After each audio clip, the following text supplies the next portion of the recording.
Welcome back. It's nice to be with you again. As we focus on this year's theme of gaining victories with Christ, let's wage battle against fear and with the help of Jesus Christ, seek to overcome it and embrace a life that faces all challenges and circumstances with faith instead of fear.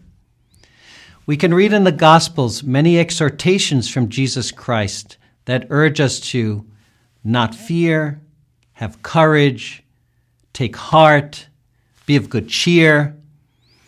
The one he is recorded saying the most was, "Don't be afraid."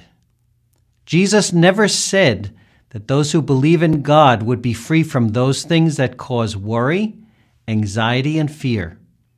Rather, he provided encouragement that with him we could step into life's challenges with courage and the knowledge that nothing is more powerful than the presence of God in our lives. As Christian author Max Lucado wrote, Christ followers contract malaria, bury children, battle addiction, and as a result, face fears. It's not the absence of storm that sets us apart. It's whom we discover in the storm, an unstirred Christ. What are the effects of fear? Some may say that fear isn't all bad. We look both ways when crossing a street because we fear what could happen if we don't. So fear creates an awareness and protects us in certain situations. On the other hand, fear can simply be a crippling, paralyzing presence in our life that really does little good. Fear can actually dissolve our confidence in God. It can overwhelm us with doubt. It could numb our memory. Fear can stop us from embracing the purpose and calling God has for our life. It can separate us from our potential. Fear is a powerful force in our world today, but those who walk with Jesus Christ and have the power of God's Spirit living within can take heart in Jesus' words. In the world you will have tribulation, but be of good cheer. I have overcome the world. The Gospels relay stories of Jesus helping people to overcome their fear with a simple remedy: faith in him. Mark, Matthew, and Luke all tell the story of Jesus and his disciples crossing a lake when a storm rises up and tosses the boat around. The boat begins to fill with water. Jesus is asleep when this happens, and the disciples rush to wake him so that they can share in their worry and concern. After being awakened, Jesus asks them, "Why are you fearful? O you of little faith?" He then rebukes the winds and the seas.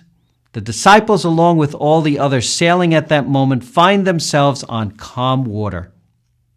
This is a beautiful experience that shows both the humanness and the godliness of Jesus.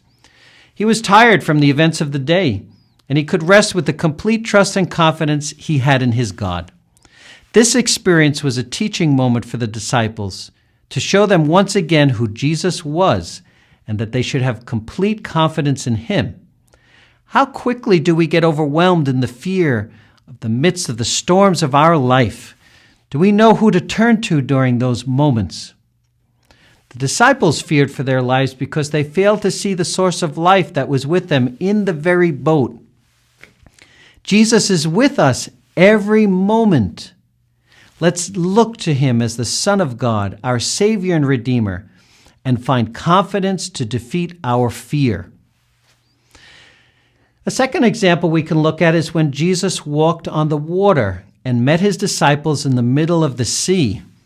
Here we can read in the Gospels that the disciples were initially afraid when they saw Jesus walking towards them during the dark of night. They thought he was a ghost and they cried out in fear. Jesus reached out to them with the words, "Be of good cheer.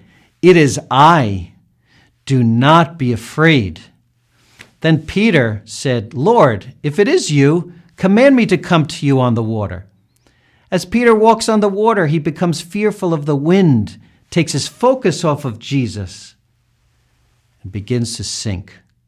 Here we can see that the wind caused Peter to doubt, and once again we find Jesus as the hero in the story.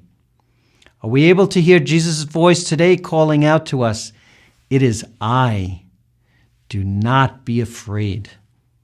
Or do we allow our fear to cripple us to a point when we can no longer see Jesus extending his help to us? Peter walking on the water was an extraordinary act made possible by Jesus. His fear of sinking could have kept him in the boat, but he trusted in the Lord and was able to, for a few moments, do the impossible. As God's children, we are called to do extraordinary things, and fear can hold us back from experiencing our calling. Let's allow Jesus to be the hero of our life story and embrace what he calls us to do. Today, many are fearful and worried about the events that go on in our world. This fear can greatly affect us, cause uncertainty and doubt, and can become a paralyzing barrier. Some parents worry about what the world will be like in a few years for their children. Young people worry about being able to live out their hopes and aspirations. Seniors perhaps sit in wonderment and concern about the tragedies and disasters happening today. In 2 Timothy, Paul gives us words of encouragement in our struggle with fear. For God has not given us a spirit of fear, but of power and of love and of a sound mind. This was actually the Bible verse given to my wife and I on our wedding day over 30 years ago, and has been a wonderful guide for us. Our sound mind comes from knowing that we have a future with our God. This verse has helped us keep that future in mind in the face of daily life. Additionally, in 1 John we read, "There is no fear in love, but perfect love drives out fear." These two verses assure us that if we rest in God's perfect love, then we will discover a remedy for fear. There are many more examples in the Gospels of Jesus helping people overcome their fears. We encourage you to continue reading them.